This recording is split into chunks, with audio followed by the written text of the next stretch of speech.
Isa na namang dayuhan ang namatay sa isang resort sa Aklan kamakailan lang. Bagamat wala pang detalye sa pagkamatay nito, pero tiniyak ng PNP Central Visayas na hindi nito palalagpasin ang naturang krimen na posibleng makaapekto sa kalagayan ng peace and order sa lugar. Si Paul Montibon sa balita.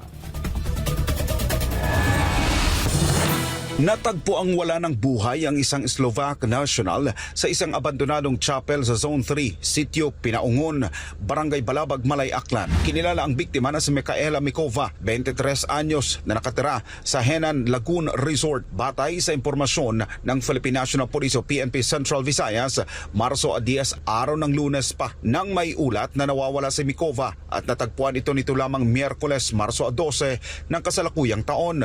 Ayon sa responding police, wala nang suot na pang-ibaba si Mikova. Nagsasagawa na ng agarang investigasyon ng pulisya ng Aklan para matukoy ang dahilan ng pagkamatay nito at kung sino ang nasa likod ng krimen. Ito'y kasabay ng babala na hindi nila palalagpasin ang karumaldumal na krimen na ito. Hinimok rin ng PNP ang komunidad na makipagtulungan sa investigasyon para sa mabilis na pagtuntun sa sino mang nasa likod ng pamamaslang sa nasabing dayuhan. Noong Disyembre, isang American vlogger ang dinukot ng 4 na katao sa Zamboanga.